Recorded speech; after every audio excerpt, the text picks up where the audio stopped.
Hello, I'm Jovis, and I suck at Valorant.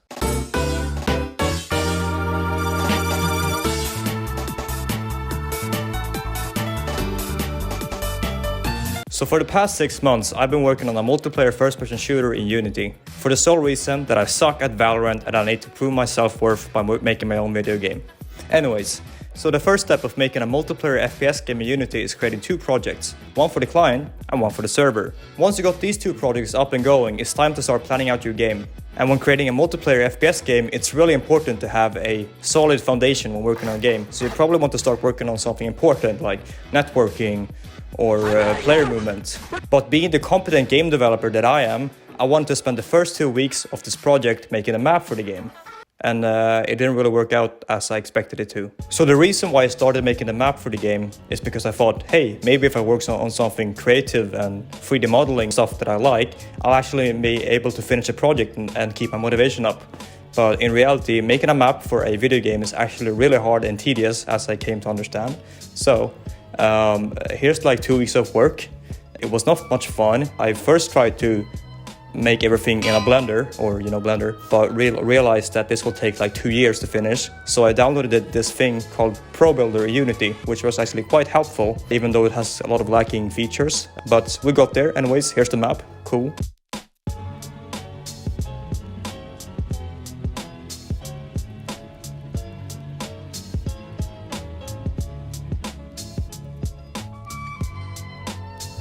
And Valorant is trying to be all fancy with their teleporters and zip lines and stuff like that, but I thought we're just gonna go make it real simple. Nothing like that, just paths to get you to places. And it's not because I don't know how to program this, it's because I want it this way. So after whipping up the map for the game, I realized it was time for me to face the fear of learning networking. Now, networking requires actual coding knowledge to understand, so I needed some help. Luckily for me, the GOAT Tom Wylands actually recently released his own networking solution called Riptide, and he's even got a full tutorial series for it on YouTube, which was really helpful for me so that I could set up the communication between the server and the client project. He's even got a GitHub page where he uploads all the code he works with, so you can follow along and read and learn about networking the right way. And even though Tom was a great tutor in his videos, it was actually really hard for me to learn networking. Thanks everyone in Tom's Discord channel for helping me out when I was crying like a baby, asking every second hour for help, and it means a lot to me. Thank you guys, very cool. Next up on the list was creating the actual player. So Valorant's movement is fairly fast-paced and quick action, so by that in mind, we'll get started. To create a player in Unity, we'll first need to make an empty prefab and attach the character controller to it. And after this, we can add basic player movement and some jumping, and by that, we can actually just finish that off, and now we have some basic movement in the game, which is cool. After this, I wanted to add some abilities, and by adding abilities, I mean I'll make one ability and that's it, because I'm like... So the ability that I had in mind was literally just Jet's Dash. I think it's kind of fun to use this in Valorant. It adds a lot of momentum and it's a very, competitive. By this, we'll just do 2 enumerators, blah, blah, blah. After this, movement felt fairly done. So let's move on to something more fun, shooting. Luckily, I had this AK model from a few years ago that I made, so I just implemented this, as well as these FPS arms that I also made a few years ago for another project. And just like that, we got the visuals done. However, the hard part for me was trying to understand how I would make this pew-pew work in multiplayer. Tom Wyland once again saves me by his old networking series, where he has this tutorial on how shooting works. So I just kind of implemented that to the new Riptide solution. We can now shoot people, which is pretty good, seeing that we're making an FPS. After this, I also made 2 more weapons. A pistol that was modeled by a friend of mine, as well as this karambit I whipped up in Blender. And by adding a few more fun variables like recoil, damage, and fire rate, we can have kind of unique weapons and, make this a little bit more like Valorant and other shooters.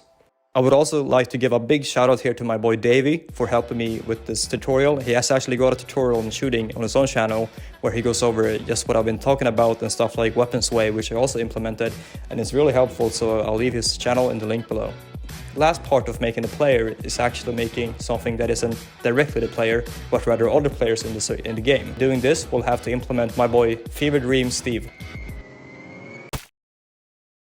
So Fever Dream Steve is a train wreck that I whipped up in Blender a few years ago. He will be representing other players in the game. Now to make him a little bit more alive, we'll have to add animations to him. However, I can't make animations, so we'll have to look to the internet once again to save me. This time, Mixamo is the one who saves me. Mixamo is this free software online where you can basically just upload your character to and browse between countless free animations that you can just download and just put into Unity as you feel like. So after downloading all necessary animations for Steve, all I had to do was to send all different player active movements over to the client, animate it for the player, also create a blend tree, correct all animations in Blender after finding out they're all inaccurate. And just like that, all players now look much better and more alive, which is great because seeing this turned out just how I wanted it to. Almost.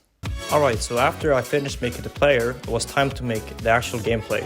You know, being able to plant and defuse the bomb with an attacking and one defending team.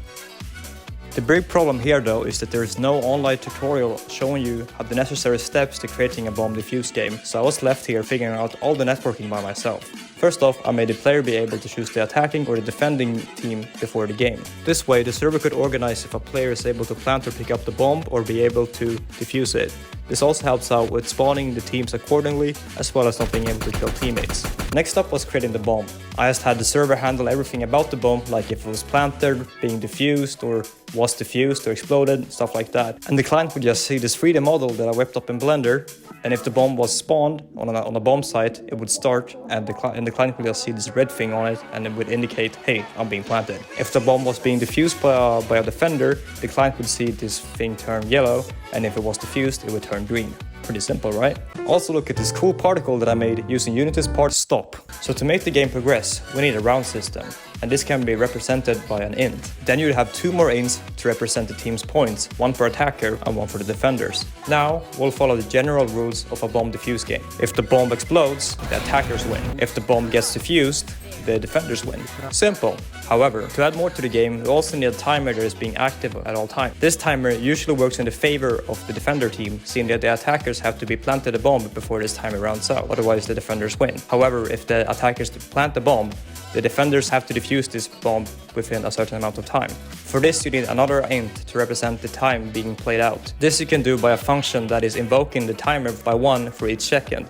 Now, I had to search Stack Overflow to find this invoking solution, which is quite bad, seeing that invoking is quite simple programming. Now we got the round system working quite fine. So to finish up the game, we'll just have to add some UI. I also added this little ragdoll effect to Fever Dream's theme when he dies, and it looks pretty good. Nice. And for last, I just added this little command line at the top of the screen when pressing F1 so that I can start the game, pause the game, and kick people who are mean to me. So at this point, the game was ready to be playtested. So I hit up some friends to come play. However, to actually be able to play the game, you need to host the server project on an actual server. And me having no idea how to do that, had to research this just a couple hours before actually having my playtest. Thankfully, a very nice gentleman on the Tom Wyland's Discord server named Ogito123 leaving me basically a step-by-step tutorial on how to host a server online.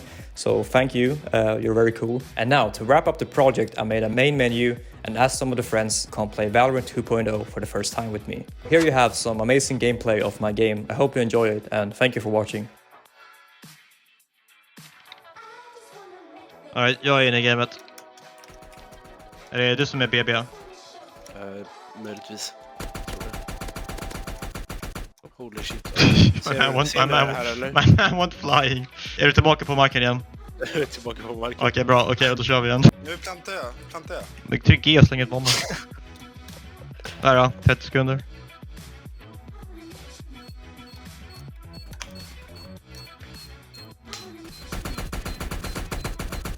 Let's go! One round! Jag sprang upp och klickade på den där.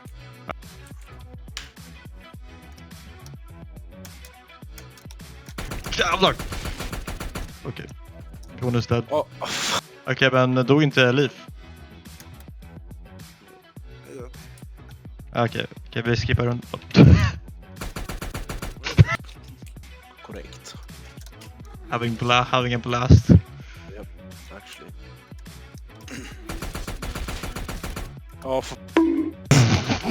Nej! Okej, jag kom i spectator mode. Då fattar jag inte varför Björn inte... Varför Björn bara flyger iväg? Är någon här? Mid. Är någon här? Mid. Vad fan! Det crunchar direkt. Åh! Shit. Let's go! Okej. Okej. Nej, jag är på 50. Johan, tanken är att man ska ta bomben till en bombsite. Men ligg nej. kvar i er span. Jag har viktigare saker att göra. Ja. Oh shit. Vad fan är det där för någonting? Björn is off the map again, let's go. Alright, let's go Leaf. Tänkte jag det. Jo, det gick inte. Throw down the bomb.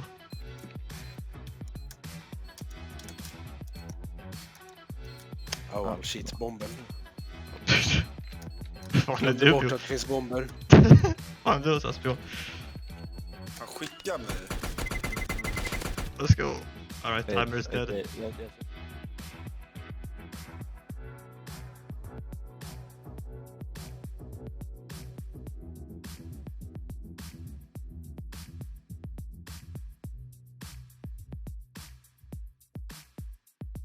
Bye.